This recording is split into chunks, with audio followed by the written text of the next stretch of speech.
welcome to Narayana IAS Academy. This is Sureka Bhaskar presenting to you the Daily News Analysis.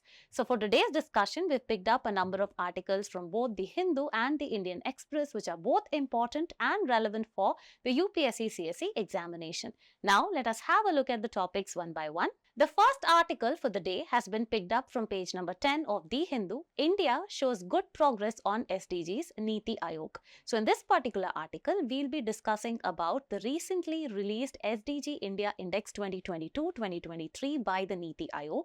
Here we'll be discussing about what this index is, what is the methodology and what is the significance, and also we'll be discussing on India's progress on different SDGs as well as the performance of various states in the parameters. The second article has been picked up from page number 6 of The Hindu, the PDS impact on household consumption expenditure.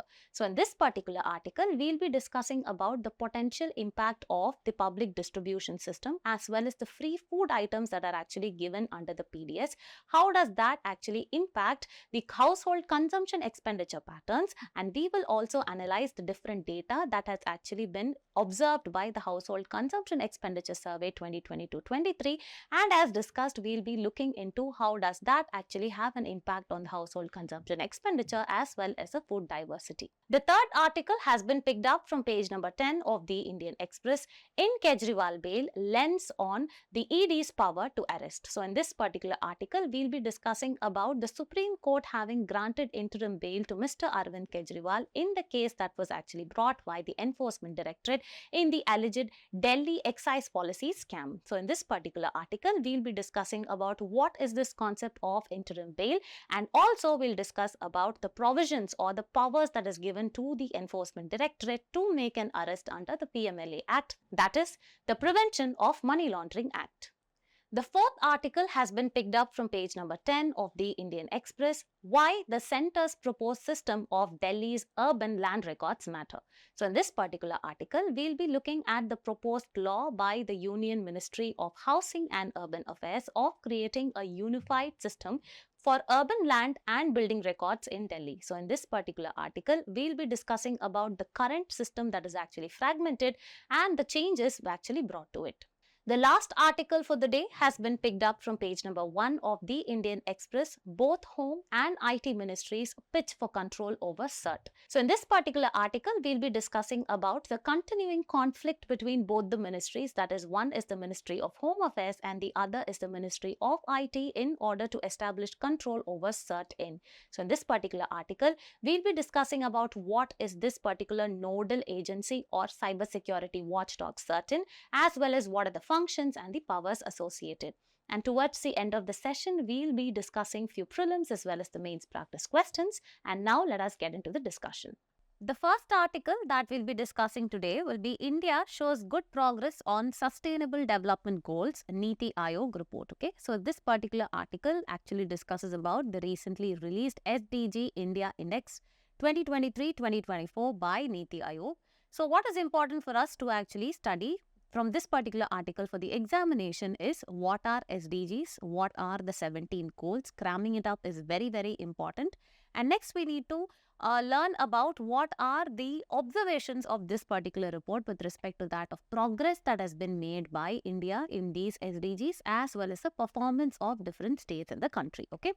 So in this particular article, we'll be discussing about what is Sustainable Development Goals and also about sustainable development. And this entire topic can be mapped to prelims, that is current events of national and international importance of your syllabus, as well as for the mains examination, it falls under GS paper 3, economic growth and development, as well as inclusive growth. Moving forward, there has been a previous year question which has been asked in the year 2018 in the mains examination with respect to SDG. So here it is very, very important that you know every SDG, that is every 17 of the SDGs you need to know, and the progress that India has made in each of them is very, very important. Okay. So moving forward, let us understand what this particular article is actually discussing about right now.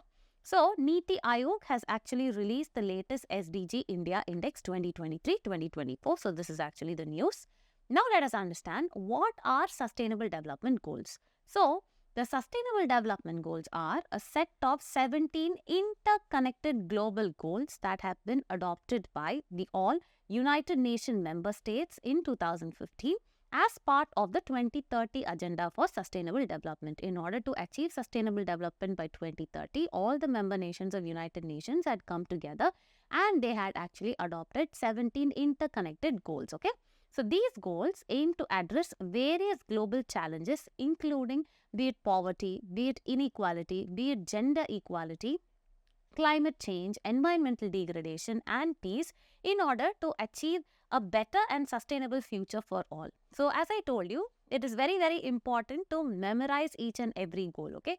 So how I generally remember for my own, when during my own preparation, how I actually remember is, number one is always the focus should be on poverty. Okay. So when your poverty is taken care of, what happens? You will have food. So your hunger is taken care of. So here it is actually zero hunger. Okay. So when your hunger is taken care of, ultimately your health will actually improve and your quality of life will also improve. So when the basic needs are actually taken care of, then the fourth one, you will actually focus on quality education. And when there is quality education, you will actually come to know about gender equality. So here first 5 are actually taken care of. So poverty is done. So because of no poverty, you have no hunger. Because of no hunger, there is actually quality health, followed by education. And since you are educated, you know about gender equality. So here 5 are actually done. So remaining you actually have 12 of them of the 17. So here the 6th one, when you have gender equality, so you actually know what is going around you. You take care of 2 important things. Okay. So this is how I remember as a chronology. Okay. So you remember that is you are responsible to do 2 things. That is, you will be taking care of sanitation around you. And 7th one, you will be taking care of clean energy around you. And this is when you are actually involved in your job. Okay, so that is what is called as decent work. So when you have decent work, you are actually part of the industry as well as industrial growth.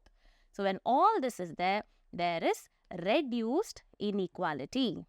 So here, if you actually see, the next 5 is also over. So remember, 5th one is gender equality and 10th one is reduced inequality. So this is how I actually remember. Next one, 13, 14, 15 becomes very, very easy. 13 is nothing but it actually is climate action. Next one is actually life underwater. Next is on land. So 14 is life underwater and 15 is on land.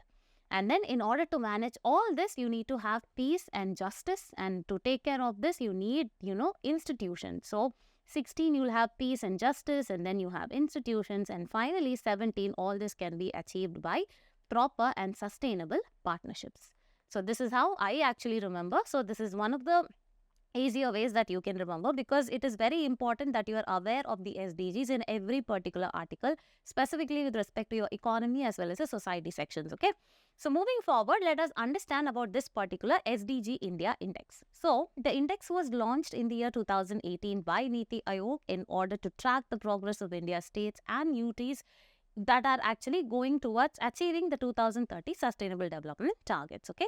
So this is actually developed by the NITI Aayog in collaboration with MOSPI, that is Ministry of Statistics and Program Implementation, the UN as well as the Global Green Growth Institute. So this is very, very important. Now let us see what is the methodology that is actually involved and what are the indicators or the parameters which is actually used in order to see or track the progress of India.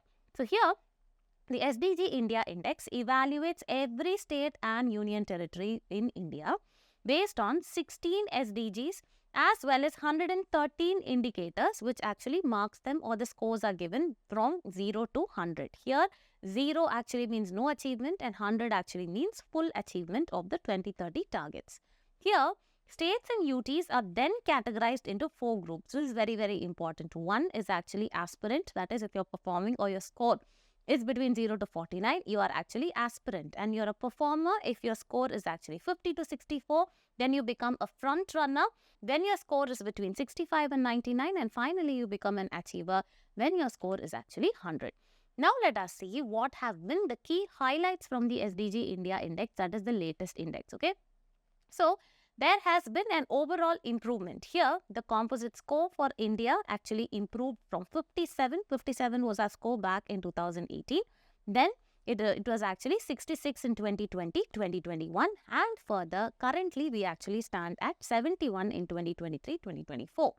Now, there have been significant or noteworthy advancements in certain SDGs or in certain goals. For example, goal number 1, that is no poverty. Goal number 8, decent work and economic growth. Number 13, climate action.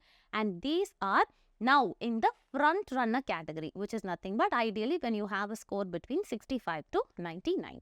Among these, goal 13, that is climate action, has shown the most substantial improvement of all the SDGs, with its score increasing drastically from 54 to 67.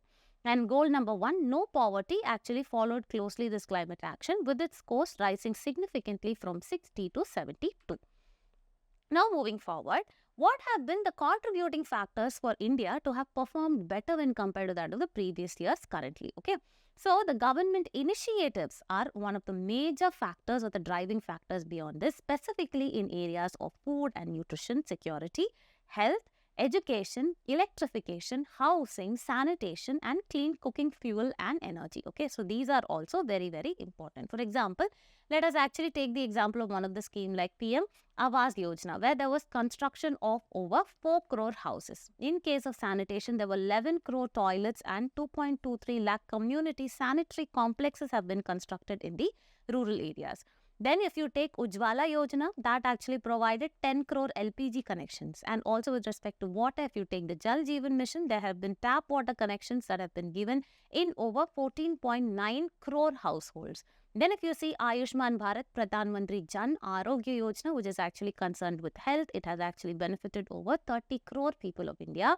And if you take the NFSA, that is the National Food Security Act, that has benefited over 80 crore people, and the DVT, that is your direct benefit transfer, it provided over rupees 34 lakh crore through the PM Jan Dhan accounts. Okay, so this is very, very important. And if you look at this particular infographic, we can actually see how India is in the front runner phase. Okay, as of 2023-2024, from the score of 57 to the current score of 71. And you can also see here SDG goal-wise performance in India, where the states and UTs are actually categorized into 4. Here, these red ones are actually the aspirants. Specifically in gender equality, we are still the aspirants. And we have actually been a performer in zero hunger, as well as quality education, as well as if you see industry and innovation. And you can see we have been front runner in all these remaining things marked in green, that is climate action, life underwater, environmental protection of life on land, etc. And then we have actually not achieved. That is, we are moving towards this achiever phase. Now, let us actually look at what have been the observations of the states and UT's performances in the SDGs. So, overall performance, if you see, the scores for the states actually ranged from 57 to 79 in 2023-2024. That has actually showed significant improvement from 52 to 75 in the previous year. And also, if you see UTs, it actually ranged from 65 to 77, showing improvement from the earlier 62 to 79 in 2020-2021. Next, if you see top performing states, these are very, very important for your answer writing. You can actually quote in the mains examination. So, Uttarakhand, Kerala, Tamil Nadu, Goa and Himachal Pradesh emerged as the top performing states, whereas the worst performing or the least performing states have been Bihar, Jharkhand, Nagaland, Meghalaya, Arunachal Pradesh. These were actually placed at the bottom of the index. Moving forward, if you see the top performing UTs, you have Chandigarh, followed by Jammu and Kashmir, Puducherry, Andaman and Nicobar Islands and Delhi. They have been the top 5 performers among the UTs. And if you actually see the front runner states, that is increase in the front runner states or the UTs is 32 states or the UTs actually scored between 65 and 99, up from 22 in the previous edition. And also new front runners have actually joined, that is 10 new states and the UTs have actually joined, that include Arunachal Pradesh, Assam, Chhattisgarh, Madhya Pradesh, Manipur, Odisha, Rajasthan, Uttar Pradesh, West Bengal, Dadra and Nagar Haveli, as well as Daman and Diu. The next topic that we'll be discussing about is the PDS impact on household expenditure. Okay, so this particular article discusses about the recently released Household Consumption Expenditure Survey 2022-23. What are the findings of it? And also it discusses about what is the impact of the free items that is actually given through the PDS, that is the public distribution system. What is the impact that actually has on the consumption expenditure patterns as well as the food diversity. So here it is, the topic actually might look very, very complicated, but let us actually break it into simple terms by understanding first of all what do you mean by the public distribution system. Okay, so here it actually gives the subsidized food grains. That means the government actually gives the food grains to me at a subsidized rate. In place of, if for example, if we take 1 kg of rice is 50 rupees, the government through welfare schemes gives me at 5 rupees. So that is what is PDS, and this actually aims to ensure the nutritional security of India. Next one is household consumption. What is household consumption? The ability of a person or the entire household to spend for certain items for the consumption purposes. This is called as household consumption, based on which the poverty lines are actually drawn. Household consumption can actually be either the food items or the non-food items as well. Next one is poverty estimation. So here is where we will actually talk about the implicit cost. I'll actually explain that. And this entire topic can be mapped to GS paper 3 under the mains examination under PDS, that is public distribution system, economic growth and development, as well as inclusive growth. Already there has been a question which has been asked in the prelims examination in 2014 with respect to that, the hike and the cutting or the cut in the interest rate, and this is actually decreased in an economy, it will do what of the following. Okay, so these kind of terms are very, very important for both your prelims as well as the mains examination. Okay, now moving forward, let us understand what this particular article is discussing about. The article discusses the PDS, that is the public distribution system, through which the free items are actually given or the subsidized items are given.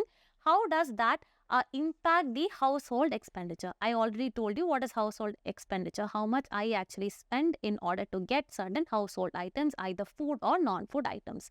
Emphasizing the imputation of free items. What do you mean by imputation? See, there are a lot of costs that are actually involved in economy. Okay, so one of it is implicit cost or imputation cost to show improved consumption and poverty implication. This is nothing but, for example, if 1 kg of rice is actually 50 rupees, but the government through PDS is actually giving the same 1 kg of rice to me at 5 rupees. So what happens to the remaining 45 rupee? However, the spending actually is not, you cannot take into account that this particular 45 rupees is saved or something. But this 45, I can actually invest or I can use it for getting some other items like nutrition-rich food like pulses, etc. I can use it for healthcare. So I can use it for my education as well. So this is what is the imputation. Okay, so the imputation of free items to show improved consumption. So this means that I am actually no more very poor, where initially the surveys actually used to say that I have consumed only for 5 rupees. But no, I have consumed the entire 50 rupees. Just the difference is 5 rupees I have spent on the rice and the remaining 45 has gone to other consumption or of the household, things, household consumption. So that is what it is. Now let us understand what do you mean by public distribution system. The public distribution system is a crucial social security program in India that is aimed at ensuring food security.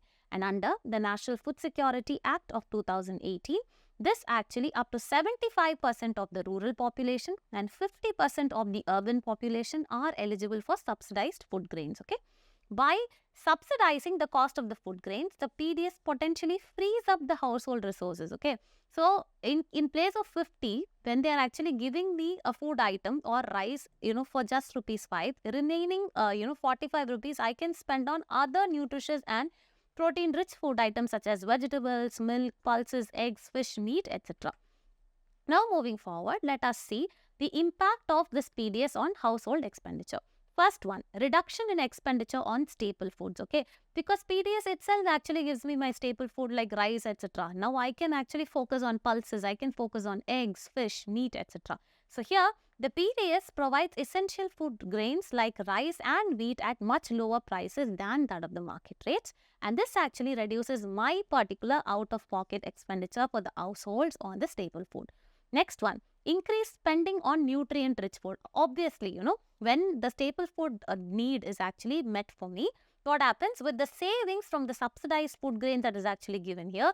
Now households will have more disposable income to spend on a variety of nutrient-rich foods including vegetables, milk, pulses, eggs, fish, meat, etc. Next one, There can be reallocation of house budget also. Now that the government takes care of my need on staple food, I have actually spent 10 more rupees on pulses, etc. Now I can actually spend the remaining amount of 35 rupees on something else like education, healthcare, household goods, etc. Okay. So this is what it is. Now let us see the empirical evidence from the Household Consumption Expenditure Survey 2022-2023.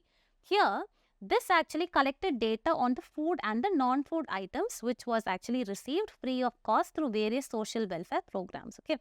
For example, the Ayushman Bharat scheme is there, Ujjwala scheme is there, all these, welfare schemes are there. So it actually calculated what is the consumption expenditure of a house, apart from all the benefits that are actually received by welfare schemes like the PDS, etc.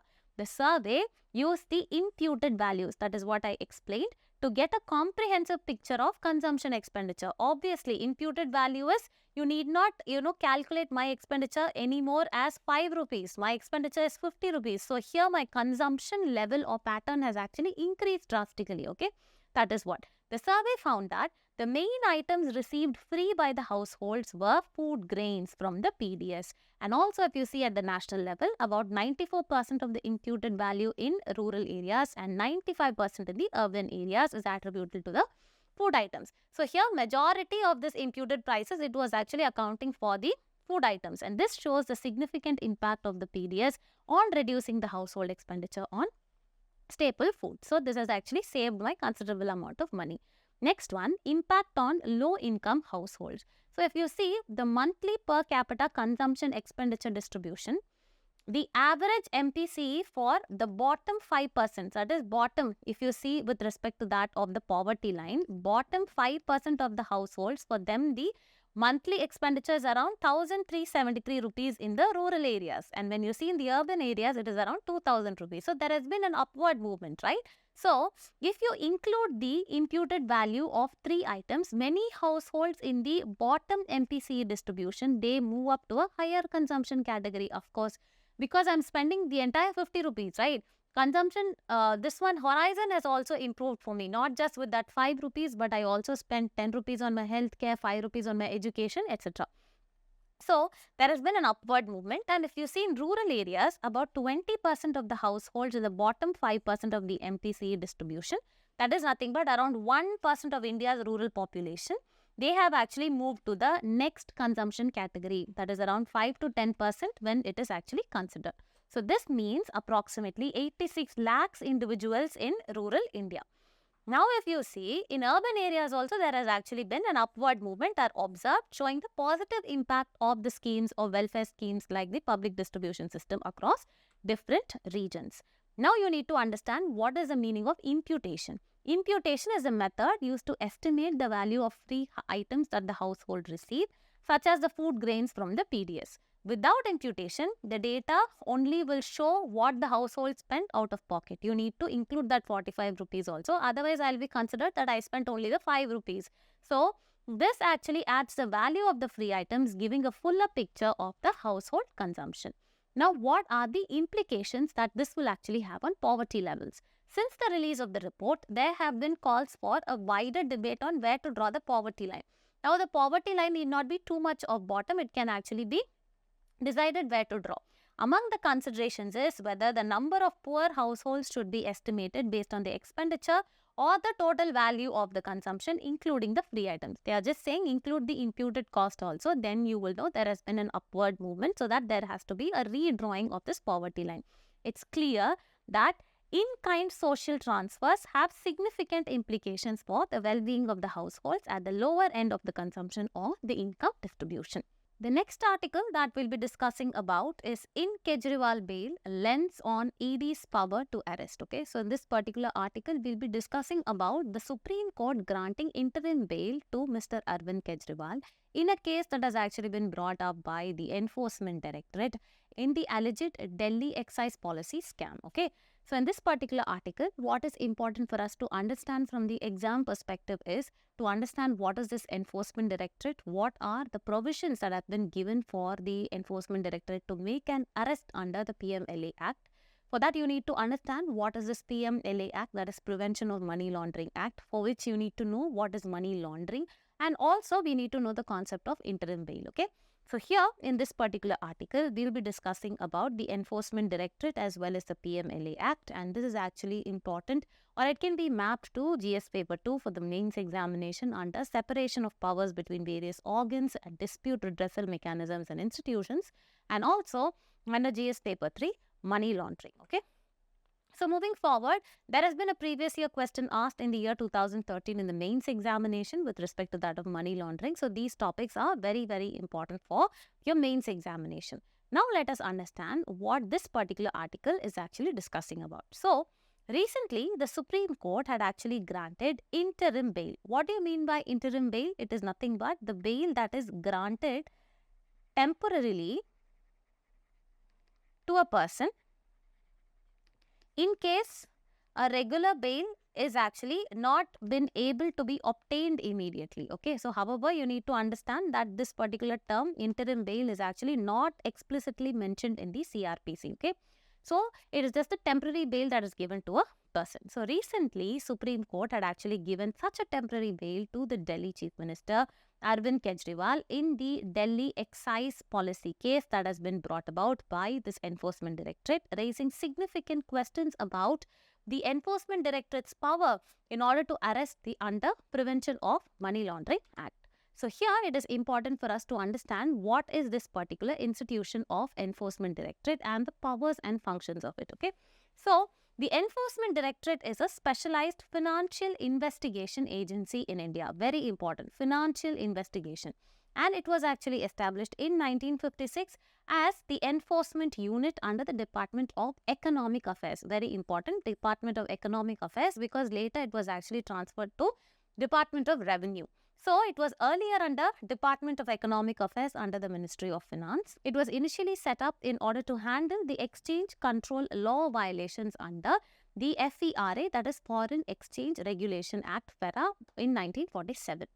Then if you see, the unit was actually renamed from the Enforcement Unit to Enforcement Directorate in 1957 with branches added in Bombay, Calcutta as well as in Madras. And you can see that in 1960, the administrative control of ED was transferred to the Department of Revenue. As I told you earlier, it was Department of Economic Affairs under Ministry of Finance. Now moving forward, presently if you see, ED actually enforces two primary laws. One is actually FEMA, that is the Foreign Exchange Management Act, which actually facilitates the external trade and the payments that is actually made in order to maintain the foreign exchange market stability. Basically, it actually takes care of all these, external trade and the payments associated to it, so that there is actually a stability in the, market. Next one, if you see, Prevention of Money Laundering Act. This is the second one. So, to prevent the money laundering and to confiscate the property derived from it or involved in money laundering. So, these are the two primary laws it actually enforces. Next one, if you see the headquarters, it is actually headquartered in New Delhi with 5 regional offices as well as 10 zonal offices. And here, officers to this Enforcement Directorate are directly recruited from the other investigation agencies like the IRS, the IPS as well as the IAS. Now moving on, let us actually look into what is the relevance between the PMLA and what is the provision that is provided to the Enforcement Directorate in order to arrest a person, citing that this person has actually been arrested under the provisions of PMLA Act. This is what we'll see. So, under the PMLA, Enforcement Directorate is empowered to arrest individuals who are suspected for money laundering. For that, let us understand what is money laundering. Money laundering is nothing but you are disguising, that is, you have an illegally obtained money, okay, including because of some criminal activities or because of tax evasion, etc. But you show that illegal money as legitimate income through series of complex financial transactions, so that you will actually show that black money as white money, okay. And the aim is to make these illicit funds appear legal and you actually integrate them into the formal, regular functioning economy. So this is what is money laundering. If you see Section 19 of this PMLA Act, which actually looks into this entire process of money laundering, it grants the ED the power to arrest the individuals based on material in its possession, which is actually provided on a reasonable basis in order to believe that an individual has committed a punishable offence or not. That is, under PMLA Act, under section 19, the ED actually has the power in order to make an arrest of a person if it firmly believes that, and if there is a reasonable basis for arresting him, or if it actually believes that he or she has actually involved under money laundering. Also, if you see in general criminal law, the burden of proof lies with the prosecution. That is, whoever is actually prosecuting, they need to actually prove the person guilty, and that is why they say innocent until proven guilty. But however, in the ED, it is actually reverse. So here, in general criminal law, the burden of proof lies with the prosecution, which must establish the guilt of the accused beyond a reasonable doubt, upholding the principle of innocent until proven guilty. However, the burden of proof is reversed if the ED establishes a case that the property is involved in money laundering under PMLA. Now, moving forward, let us actually see few of the associated court judgments. In 2022, a 3-judge bench led by Justice A.M. Khanvilkar, they had actually upheld the PMLA and the ED's powers, including the arrest in Vijay Madanlal Chowdhury versus Union of India case. However, in the recent Kejriwal case, the court has actually highlighted that the arrest under section 19 should not be arbitrary or whimsical. Okay, it should actually have valid reasons to believe that the person is guilty based on the admissible evidence that would hold in the court. And also, this ruling actually has a broader implications for the interpretation. So, because of this, we need to, revisit and actually look at the interpretation of the PMLA and the protection of individual rights against any kind of arbitrary state actions. The next article that we'll be discussing about is why the centre's proposed system for Delhi's urban land records matters. So, this is nothing but it actually talks about a proposed law by the Union Ministry of Housing and Urban Affairs in order to bring all the land as well as the building records of Delhi under a particular authority, okay, under a single authority. So here, in this particular article, we'll be discussing about Delhi Urban Lands and Immovable Property Records Authority, and also we'll be looking at the tussle between the central government and this particular union territory, which is very, very important. And also, we can map this particular topic under Mains GS Paper 2, Governance plus the government policies and interventions for development in various sectors. So, moving ahead, there has actually been a question that has been asked in the mains examination 2016 with respect to that of 69th Constitutional Amendment Act as well as the anomalies. So, about this, we'll actually be discussing towards the end of the article. So, now let us actually understand what this particular article is discussing about, okay? So, the Union Housing and the Urban Affairs Ministry is actually working on a legislation in order to centralize all the urban land as well as the building records in Delhi under a single authority, and that authority is nothing but the Delhi Urban Lands and Immovable Property Records Authority that will be headed by the Lieutenant Governor, that is the LG, okay? So, you would have heard that there's a lot of tussle going on between the LG as well as the Chief Minister over there. So, let us actually look into it. So, now let us see this particular authority aims to cover all the notified urban areas within Delhi's geographical boundaries, encompassing around 1,200 square kilometers approximately out of the National Capital Territory region, that is 1,483 square kilometers. Also, this aim actually, or this move actually comes because the land in Delhi is a central subject under Article 239AA of the Constitution, meaning the proposed law won't alter the control over land policy in this particular capital.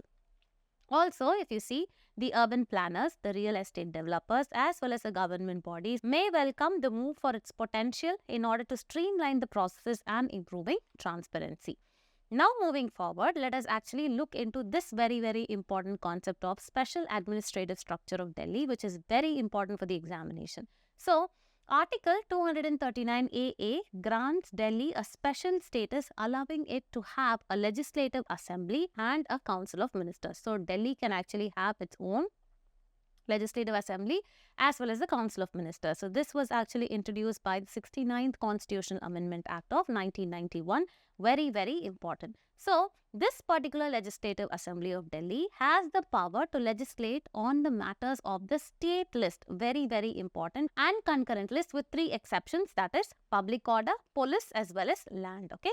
So, here The LG is actually the representative of the President of India in Delhi, and the LG has special powers concerning the three reserved subjects that we actually spoke here, that is the public order, police as well as the land. Okay, so the LG actually acts in the aid and advice of the Council of Ministers except in certain matters where he is required to act in his own discretion.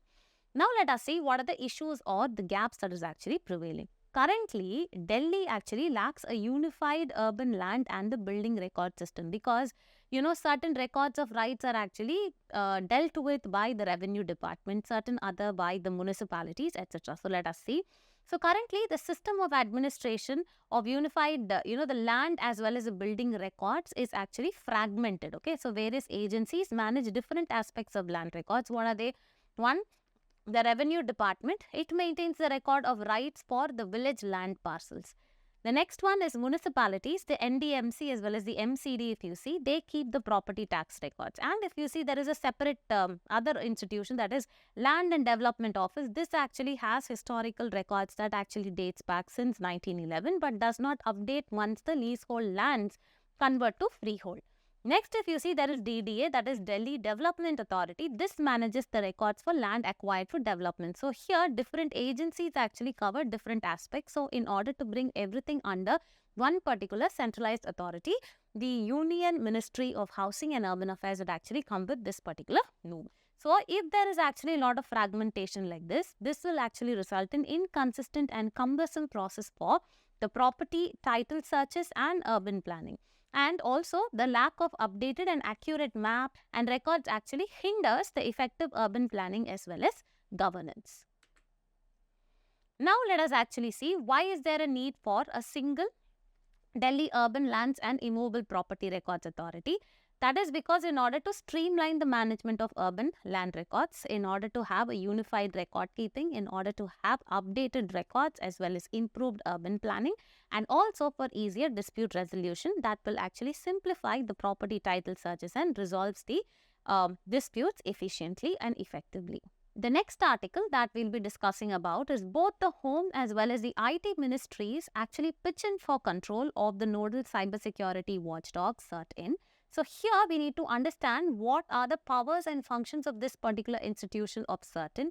It actually stands for Computer Emergency Response Team. Okay. So here we need to see why and what are the reasons that both the sides, that is on one side we have the Ministry of Home Affairs and on the other side we have the Ministry of IT. Both of them actually are, fighting, or there is a tussle between both of them in order to establish control over this particular Cert-In. So here we'll be discussing about what is Cert-In, and we can map this particular topic to both prelims and mains under GS Paper 2 Governance as well as GS Paper 3 Science and Technology and Awareness in the Field of Computers. Now moving forward, let us actually see there has been a previous year question asked in the year 2022 in the mains examination with respect to that of cybersecurity. So, once cybersecurity as well as national cybersecurity strategy pitches in, you need to know also the institutions, the organization, the nodal agencies that will actually be regulating the same.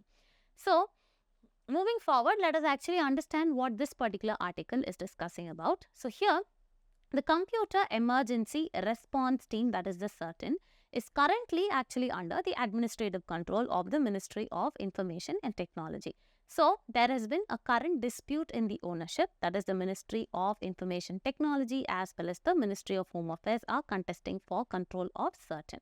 Now, if you see, the Ministry of Home Affairs actually argues that they believe that the Cert-In's technical expertise will actually enhance the law enforcement investigative abilities in cyberspace. So, they are thinking, since Home Affairs actually deals with all the, cyberspaces and, they investigate cases over there, they feel that Cert-In under its authority will actually be helpful for them to enhance the law enforcement's investigative abilities. Okay.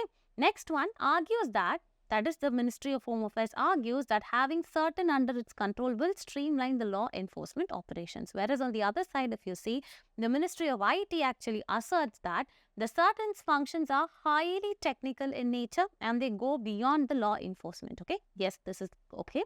And next one, highlight Cert-In role. That is, IT Ministry actually says that The Cert-In role in incident reporting and malware alerts is actually very, very significant. So since it's very, very technical, it has to be under the Ministry of IT. Now let us understand what is this Computer Emergency Response Team. Okay, so this Cert-In was actually formed in the year 2004 by the Government of India under this IT Act. And it was established as the National Nodal Agency for Cybersecurity, very, very important, and it actually deals with all the important cybersecurity functions, including the collection, the analysis and dissemination of information on the cyber incidents. While it is not a primary investigative agency, this actually provides technical analysis in cyber investigations, and it has actually played a key role in analyzing the cyber attack in AIIMS, Delhi in 2022, very, very important. And so far, it has actually handled over close to 1.4 million cybersecurity incidents in India. Now, moving forward, on the other hand, where we can see its significance, there are also challenges associated with it. Number one, it actually lacks enforcement powers. Okay, so it is actually not given the authority to search or seizure, which actually limits its ability to conduct full-scale investigations independently. So it does not have an independent authority. Then primarily it focuses on the technical aspects of cybersecurity rather than law enforcement. So as the IT department had actually said, this is there. Next, there is also ambiguity in terms of administration. How the cybersecurity responsibilities are actually divided among multiple agencies under multiple ministries. Okay, so here that is example, if you have Indian Cybercrime Coordination Center, that is the I4C is actually under the Ministry of Home Affairs. But here if you see Cert-In is actually under Ministry of IT. So there is actually ambiguity in administration. And this division is actually contributing to the dispute over the Cert-In control and authority. Now let us solve few prelims as well as mains practice questions. The first question reads, consider the following statements regarding the governance of the land in the National Capital Territory of Delhi. Land in Delhi is governed directly by the central government under 269 AA of the Constitution. No, this is wrong. And Article 239 AA of the Constitution provides Delhi with a special status, allowing it to have its own legislative assembly with powers over subjects in the state list and concurrent list except for land police and public order. So this is actually correct. Since only statement 2 is actually correct, the answer will be option B. Now moving forward, which of the following statements about the Enforcement Directorate ED are correct? The ED was initially established as the enforcement unit under the Department of Economic Affairs. Yes, this is correct. The ED enforces the FEMA as well as the PMLA Act. This is also correct. The administrative control of ED was transferred to the Department of Revenue in 1960. This is also correct. And under the PMLA, the burden of proof lies with the prosecution. No, this is actually wrong. Okay. So since 1, 2 and 3 statements are actually correct, the answer is option A. Now moving forward, the third question reads, consider the following statements regarding the Computer Emergency Response Team, that is Cert-In. It is currently under the administrative control of Ministry of Home Affairs. No, this is wrong. It was established as the National Nodal Agency for Cybersecurity under the Information Technology Act. This is correct. And it has full enforcement powers including search and seizure. No, this is also wrong. The Indian Cybercrime Coordination Center is under the Ministry of Home Affairs. This is actually correct. So since only statements 2 and 4 are correct, the answer will be option B.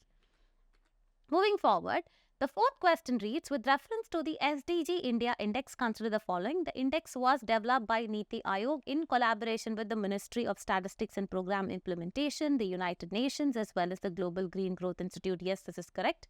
The index evaluates the progress of states and UTs on all the 17 SDGs. This is actually wrong. So since only statement 1 is correct, the answer is option A. Now the last question for the prelims is, which among the following is not a category under which the NITI Aayog's SDG India Index categorizes states and UTs based on their scores? Beginners, this is actually not the category because it has other 3 categories like aspirants, front runners, performers as well as achievers. So here option A is actually the wrong answer.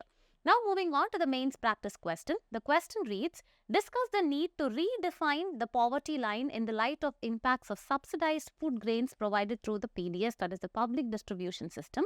Substantiate your arguments with suitable evidence. Now here, the approach to this particular question is broken down into three, that is the introduction, the body and the conclusion.